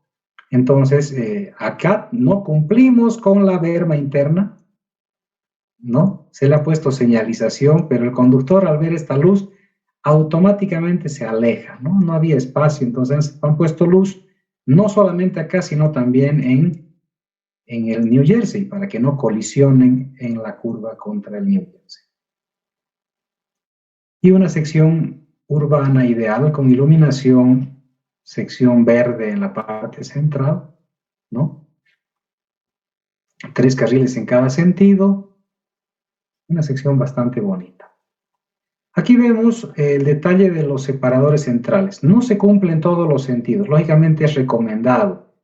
Dice cuando tenemos varias pistas, ¿verdad? En realidad tendríamos que tener este ancho de separador central para futuros crecimientos, ¿no? Dice inicial 4 pistas, pero ampliable hasta 6 pistas, ¿no? Entonces, cada uno tiene que ver lo que puede, ¿sí? Lo que puede colocar. Este es de la norma boliviana igual, creo que está en su texto esto, donde nos muestran los anchos recomendados desde 3 metros. Fíjense acá, inclusive en desarrollo, está la opción de poner 2 metros por carril. Está la opción, pero en realidad no es muy recomendable, ¿no? Los anchos de las bermas están acá. Bermas exteriores. Los sobreanchos en curvas, más o menos, una recomendación. Los anchos de los separadores centrales y los anchos totales de la plataforma. Esto para que lo revisen, ¿sí? Hay cosas interesantes, otras no tanto. Luego tenemos, para terminar, las alcantarillas. Con esto se acaba nuestro capítulo. Las alcantarillas son elementos de drenaje, pero no es subdrenaje. El subdrenaje es para captar las aguas que van a infiltrarse por el pavimento. En cambio, las alcantarillas van a capturar el agua de las quebradas, que son otra cosa. Aquí vemos más o menos los esquemas de las alcantarillas, ¿sí? Aquí vemos unos cortes, el tubo de 1 metro de diámetro, ¿sí? Y aquí se puede ver tanto la entrada como la salida, ¿no? O al revés, ¿no? La entrada es esta y la salida es más bien esta. Acá está justamente, ¿no? Aquí se puede ver. Sí, esta es la salida. Este drenaje es muy lindo, me ha gustado mucho. Este es un relleno en un riachuelo. Me ha parecido muy interesante esta imagen porque es un relleno realizado por capas. Fíjense, acá se nota clarito cada capa del terreno, ¿no? ¿Ha sufrido hundimiento? Sí, se nota. Esto antes era muy rectito, pero acá se nota que ha habido cierto hundimiento. Los rellenos siempre sufren algún tipo de hundimiento. Y esto es porque es muy difícil lograr el grado de compactación, ¿verdad? Entonces, lo que usualmente cuando construyan carreteras hay que hacer por capitas muy delgaditas y tratar de humedecer permanentemente para que logre su propia consolidación, ¿no? Entonces, fíjense acá, por estas alcantarillas va a pasar este riachuelo y además le han puesto aquí rocas para evitar que socave el agua que pueda pasar por ahí. Entonces esas roquitas van a amortiguar un poco el agua. Se asume, pero que es poca agua, ¿no? Tiene que haber un estudio hidráulico, hidrológico, para que nos garantice que esto va a funcionar perfectamente, ¿no? Bueno, aquí están la simbología de los planos. Aquí vemos ya un puente cajón.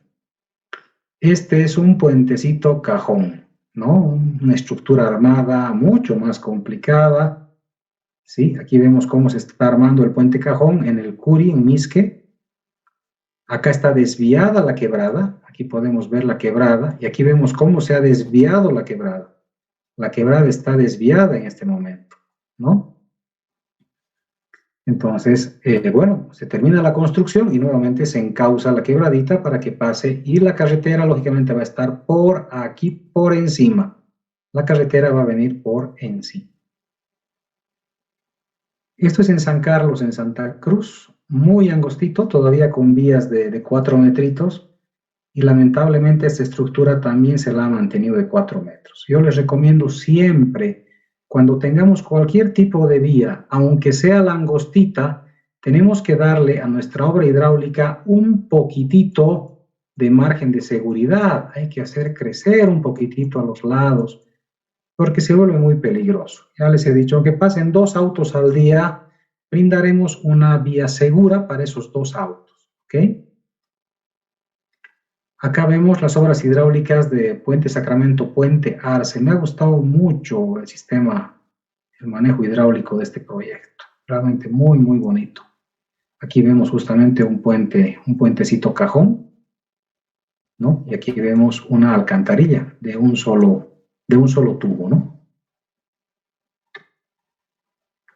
La seguridad, Flex Beam. Este Flex Beam es de acero, lógicamente, aunque su nombre diga Flex. No es tan flex.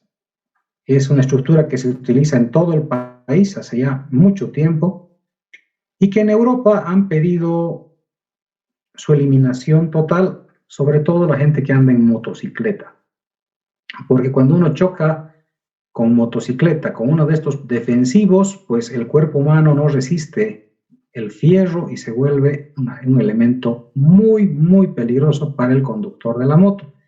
Entonces, en Europa ya han comenzado a construir defensivos de goma, ¿verdad? Que funcionan igual o mejor en realidad, ¿no? En Bolivia utilizamos estos direccionadores en curva. No he visto en otros países, tal vez sí, no lo sé. Son tubitos PVC muy sencillos a los cuales se les pone una cinta reflectante acá y funciona bastante bien cuando estás en carretera con tu luz del vehículo, ¿verdad? Se ilumina y podemos evitar pasarnos recto, nos avisa que hay una curva en ese lugar. Y bueno, estas son las nuevas barreras que está implementando en Corea, si no estoy equivocado, unas barreras muy interesantes, ¿verdad? ¿Cómo hago para...? ¿Con puntero funciona? No funciona. Y ahora ahí.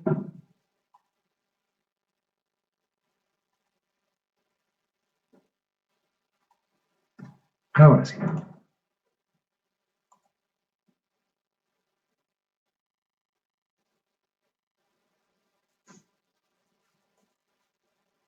¿Logran ver el video o nada?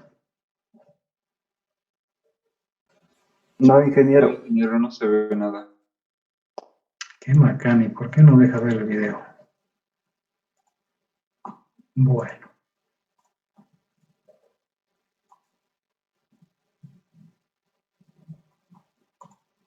A ver, buscaremos el videito. Quiero que vean este video, que es muy interesante.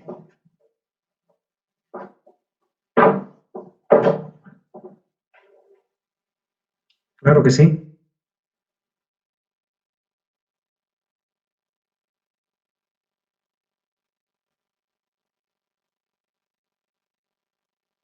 Sí, te falta la curvita de... Empalmeremos ahorita la curvita. El video lo podemos ver el día jueves, entonces.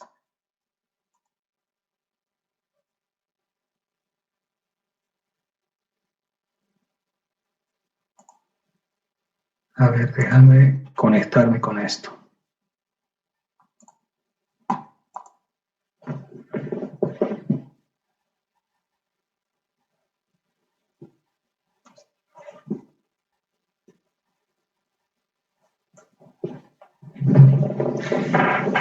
Muy bien, me van a ayudar con sus calculadoras. No, es muy sencillito, no nos va a tomar mucho tiempo. No nos va a tomar mucho tiempo.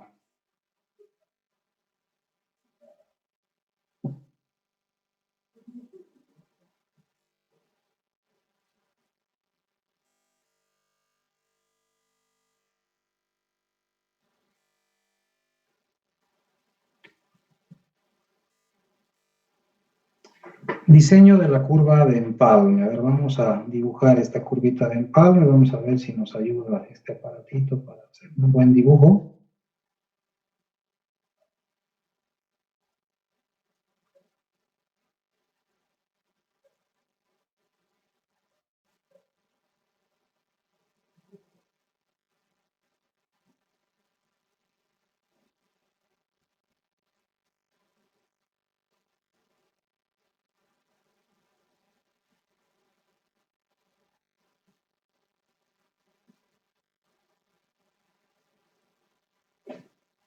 Más o menos así.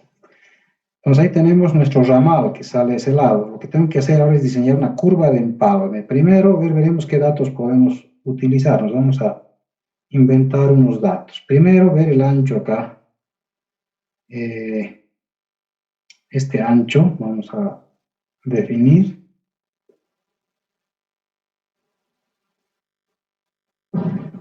A ver, ¿de cuánto le vamos a dar el ancho? Digamos que tenga 350 de carril, son 7 metros, más 50 de berma a cada lado. Vamos a darle 8 metros a esta vía. ¿Ok?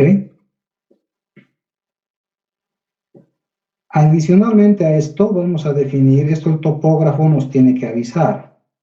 El topógrafo nos dice, usted, ingeniero, dispone desde aquí hasta aquí.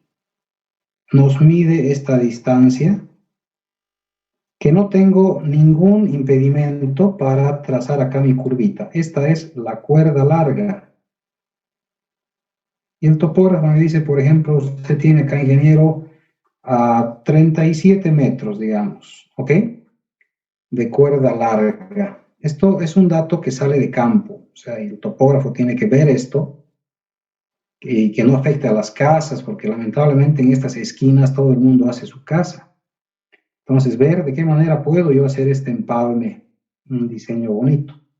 Entonces, ahorita calcúlenme, por favor, acá directamente, esto va a salir. Aunque no tenemos valores, pues claro, no tengo los valores todavía. Esto de acá es el radio 1. Y la curvita va a quedar bien bonita. Va a quedar algo así más o menos. ¿Ok? Esa es mi curvita. No queda tan bonita, pero está ahí. ¿Ok? ¿Qué dato necesito conocer? Necesito conocer esto de acá. Este dato de acá. Digamos que esto sea 45 grados. Muy bien. Entonces, sabemos que la cuerda larga es igual a 2 veces el radio por la tangente de delta medios. Sabemos que la tangente vale 37, entonces de aquí despejaremos cuánto vale el radio 1. Dígame, por favor, cuánto sale el radio 1. 48.34. 48.34 metros, gracias. Entonces no es tan complejo, ¿verdad? Necesitamos tener el delta 2. Ahora, ¿qué es lo que yo debo calcular? Me voy hasta acá al frente perpendicular. Muy chiquitita me va a salir mi curvita, ¿verdad? Debe ser perpendicular. Aquí tenemos el PC1, aquí tenemos el PT1. Por lo tanto, aquí va a ser el PT2 y aquí va a estar el PC1. Entonces mi curvita va a ser una cosita chiquitita así. Y este va a ser el radio 2. Entonces, ¿qué necesito calcular? Sacamos una línea aquí al frente, unimos esto así, ¿verdad? Y sabemos de entrada, voy a utilizar otro color, sabemos para empezar que esto vale 8 metros, sabemos que esto de acá es la tangente 1, ¿verdad? Y necesitamos conocer la tangente 2. ¿Sí? ¿Estamos ahí? Entonces, lo que yo voy a hacer es calcular cuánto vale la tangente 2. ¿Con qué datos? Tengo un triángulo que se ha formado acá. Estoy resaltando ese triangulito.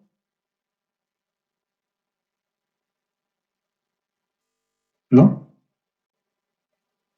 Aquí tenemos este valor de 8.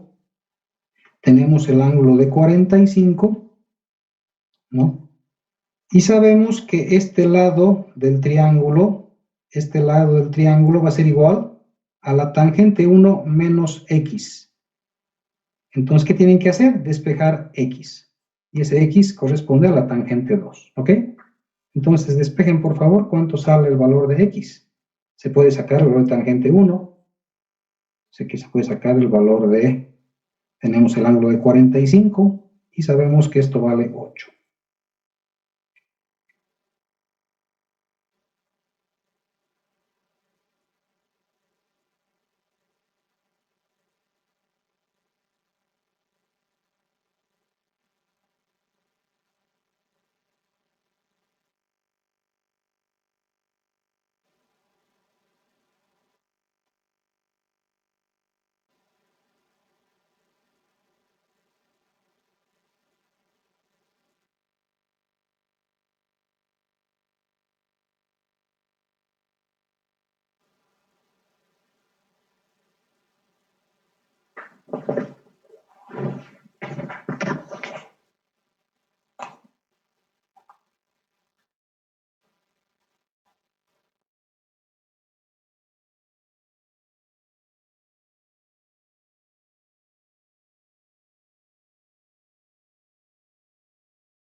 ¿Listo? 40.34 sería, ingeniero. No. La tangente 1 es igual al radio 1 por la tangente de delta medios. ¿No ven? La tangente sale 20.02, Inge. La tangente 1. Sí, Inge. ¿Listo? ¿Y cuánto sale tangente 2?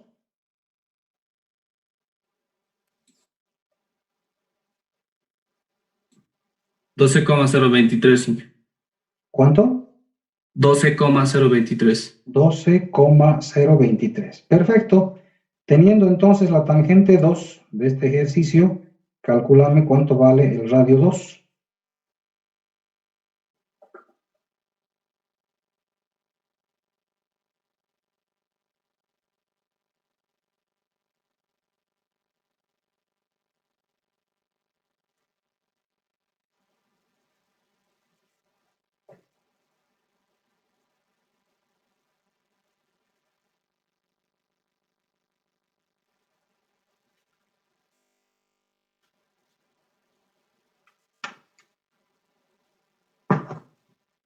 $4.98.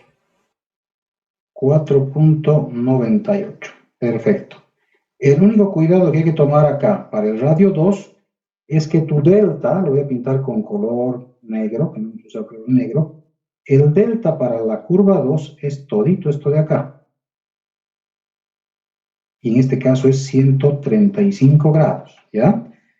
Cuidado que se confundan, pues si utilizan 45, 45 era el delta para la curva 1, ¿ya?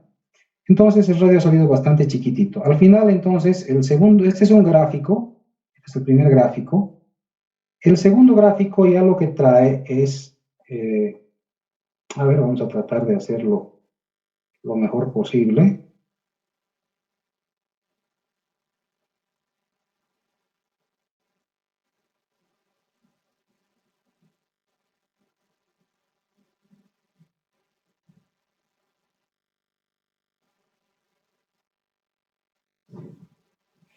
Y aquí se puede ya comenzar a construir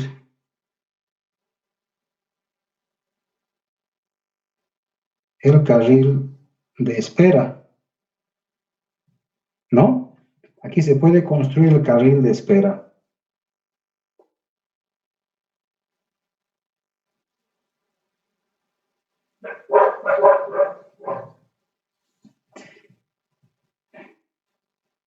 Bueno, acá vamos a tener nosotros la curva más o menos, desde acá hasta acá. Vamos a trazar esa curvita. Así más o menos va a quedar. Y acá tenemos nuestra otra curvita, que va a quedar así, ¿no? Entonces ya podemos borrar lo que no nos sirve.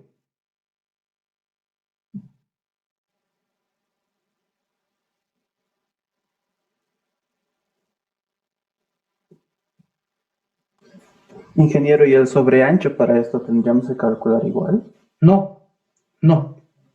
Acá es un diseño directo. O sea, en realidad tienes un ancho bastante grande acá. Pero lo que puedes hacer en este lugar es generar una isleta distribuidora. Acá puedes generar una isletita distribuidora. Aquí no hay sobreancho como una curva cualquiera, ¿no? Acá haces un distribuidor. Le has dado...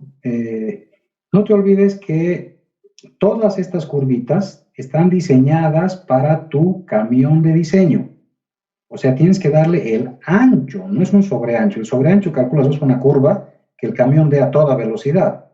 Este es un ingreso y tiene que tener el ancho suficiente para que el camión de diseño pueda entrar acá sin generar ningún tipo de problemas. Entonces, va a ser tal vez un poquito más ancho, ¿no? Pero tú tienes que analizar eso en función a tu camión de diseño. Esta es una isleta de división. Entonces, el camión que viene en este sentido, lógicamente, tiene que dar la curva por acá. Y tú tienes que generar que tenga el ancho suficiente, esto no es un sobreancho, sino es el ancho suficiente para que el camión que entre pueda venir y dar la curva completa. El camión que sale no tiene mayor inconveniente.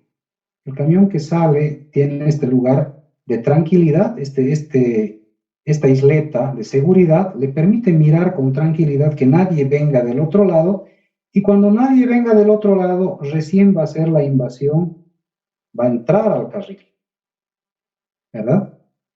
El que venga en este sentido, lo que va a generar es el ingreso a esta vía de seguridad, y aquí se va a parar. Eso se construye cuando hay mucho tráfico. Se va a parar y se va a acomodar. Entonces, cuando vea que no venga nadie, ni de adelante ni de atrás, él va a proceder a ingresar a la vía. Entonces, esa sería la figura. Pero sí, lo que su compañero dice es muy cierto y muy atinado además. Yo tengo que ver cuál es el radio de curva de mi camión de diseño y tengo que darle aquí el ancho suficiente para que pueda dar la curva sin poner en riesgo al que viene en el otro sentido. ¿Sí? Es muy correcto. Pero eso ya no es sobreancho. El sobreancho solamente se da en curvitas y con un desarrollo, como hemos explicado, 40 metros comienza, etcétera, ¿no? Pero aquí no. Aquí se le tiene que dar el ancho completo para que el camión pueda girar sin mayor problema. Si parecería que este ancho no es el suficiente, pues lo que hacemos en este caso es recorrer acá. Recorremos nuestra curvita, ¿verdad? Y procedemos a borrar esta parte, la construimos mucho más ancha para garantizar que el camión tenga su radio de giro sin invadir carril. ¿Está bien? Ingeniero, entonces esa isleta que dice, ¿debería ser solamente pintada sobre el asfalto o...? Mira, yo he diseñado una isleta para Ibirgasama que no es necesariamente pintada, puede ser con cordones, yo le pondría jardín, le pondría pastito, podría poner hasta un letrero de bienvenidos, ¿no?, al pueblo, cualquier cosa, pero no importa. O sea, es como una rotonda aquí en la ciudad, puede ser pintada, puede ser de estructura. En realidad, ahorita como está, lo que hace es condicionar un poco el movimiento, nos está indicando por dónde debemos ir. son isletas direccionadoras. Entonces, pueden estar pintadas, pero en un mundo, la gente no respeta. Aquí hemos visto varias isletas pintadas en la zona de la San Simón, por ejemplo, en el parque, en la plazuela Sucre. He visto otra en la calle, ¿qué se llama esta calle? Paul, en la calle Paul, José Paul, que está detrás de la universidad, hacia el lado norte. Y he visto isletas, nadie las respeta, nadie las respeta.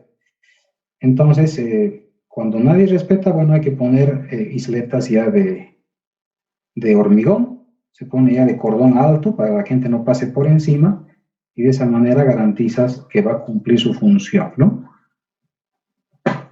Ese sería más o menos el diseño. Este carril de espera, por si acaso, no lo tienen que poner ustedes. La isletita, si quieren, la pueden dibujar, no pasa nada porque no afecta, es más, ayuda en realidad. Pero este carril de acá no tienen que ponerlo, no hay necesidad. Esto se pone únicamente cuando hay mucho tráfico. Y en el camino que estamos diseñando nosotros, usualmente no vamos a tener mucho tráfico, ¿verdad? Entonces eso queda como enseñanza nomás para futuro. Todo lo que sea isletas podemos ver al final de la materia. Tenemos pasos a desnivel, inclusive, que ya vienen diseñados en la norma boliviana, pero se utilizan solamente cuando tengo mucho tráfico, ¿ya? Inge, buenas noches. Sí, adelante. Mi consulta era acerca de las progresivas. ¿Dónde tomaríamos el empiezo de nuestra progresiva y cómo la consideraríamos para continuar? Ya, lo que se hace usualmente es manejar, no es tan fácil el tema de las progresivas acá, no es tan fácil, ¿no? Lo que se hace usualmente, lo que el topógrafo hace es manejar una línea, si quieren ustedes, punteada acá. Y nuestra progresiva del terreno natural, nuestra progresiva la manejamos manejando, o sea, en realidad lo difícil no es la progresiva, sino lo difícil es el dibujo del perfil transversal en estos lugares, ¿no? Entonces vamos manejando por tramos, vamos manejando así por tramitos, ¿no? Entonces, en estos tramos yo podría inclusive decir, voy a dibujar, voy a mantener la progresiva en todo este tramo. No hay un criterio uniforme, cada uno hace como mejor le parezca. Entonces, puedo manejar yo los perfiles así, ¿verdad? Acá está mi PC.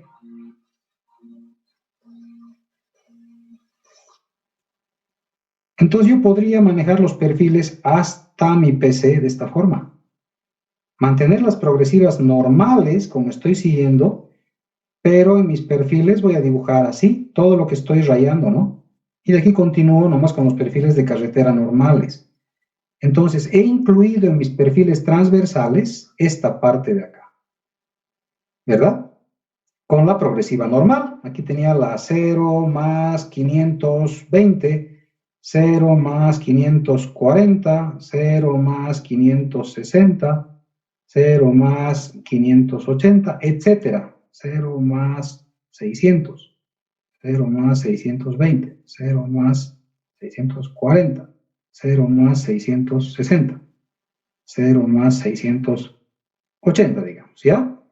Ese sería mi progresivado, pero el dibujo sería ya de todito.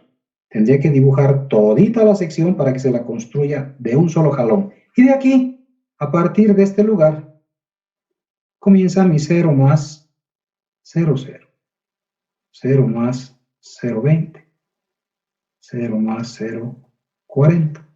Y no tengo mayor inconveniente. ¿Ok? Y en los perfiles, dibujo, podemos hacer esto este semestre, se vería bonito además, ¿no? En los perfiles transversales. Deje agarrar todita la sección para sacar los volúmenes y construir todo como un solo paquete, ¿no? Y solamente separar la vía a partir de acá hacia adelante, ¿no? El ramal quedaría separado. ¿Ok?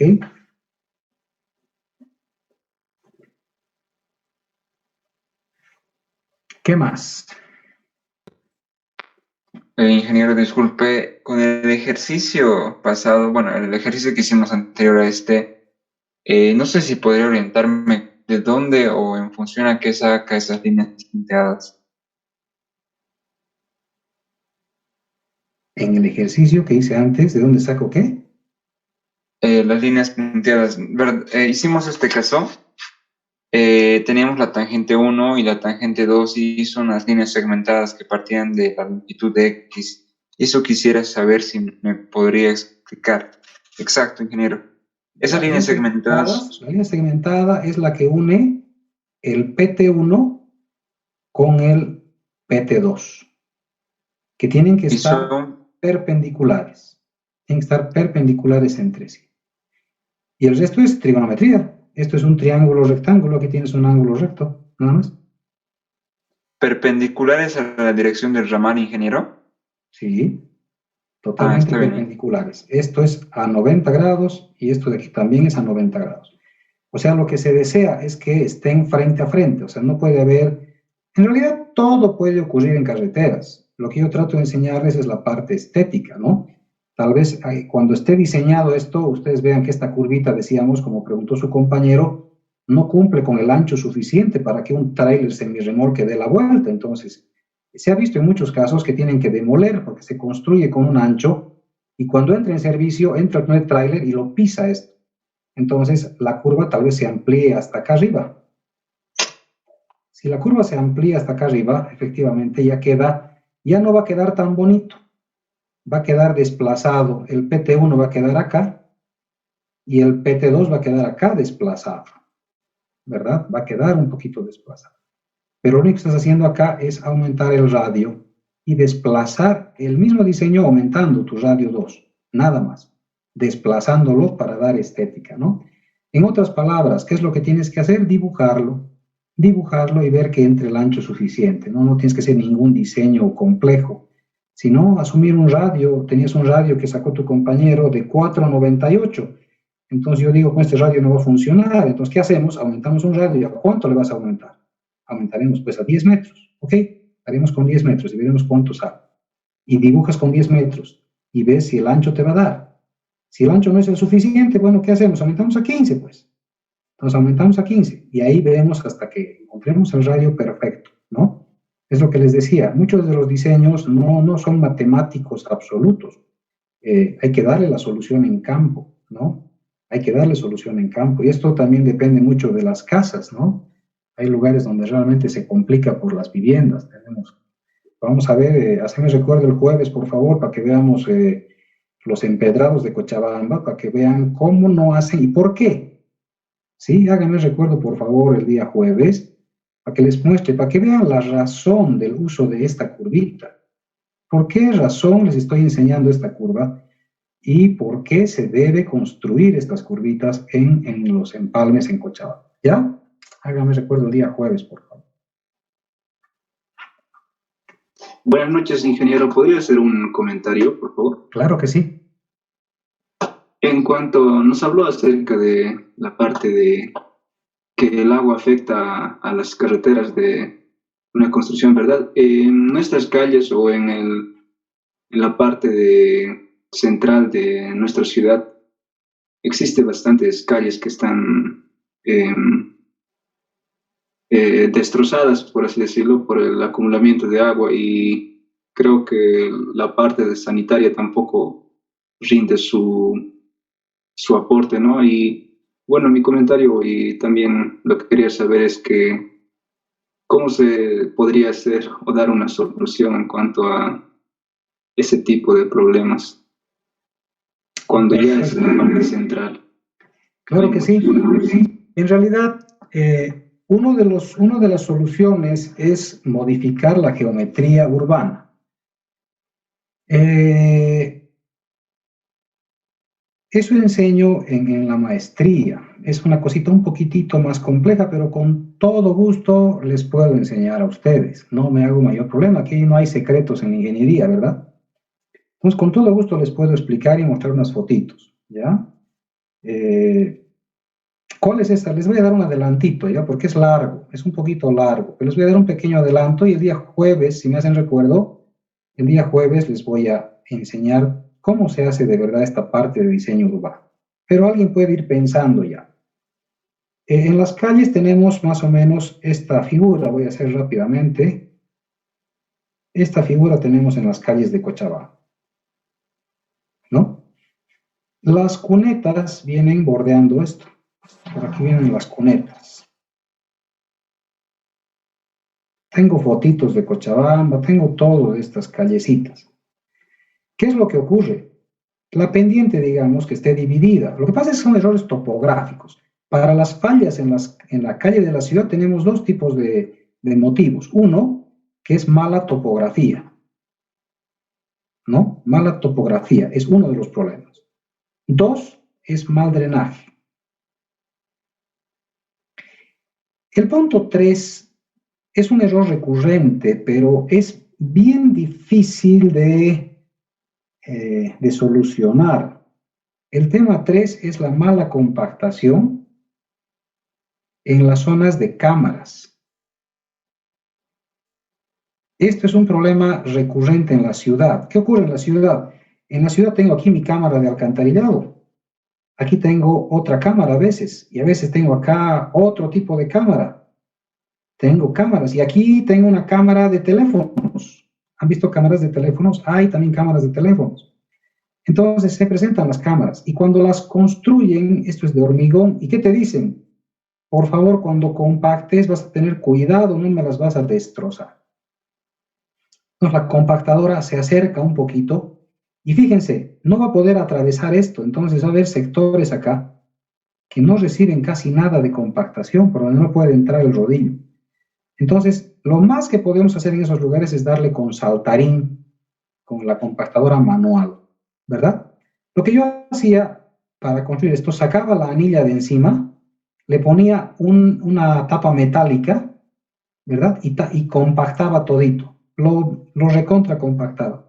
Pero después tienes que ir igual con tu picotita, con tu retroexcavadora, tienes que abrir este sector para poner tu anilla de la cámara de alcantarillado, vuelves a recompactar los bordecitos, ¿verdad?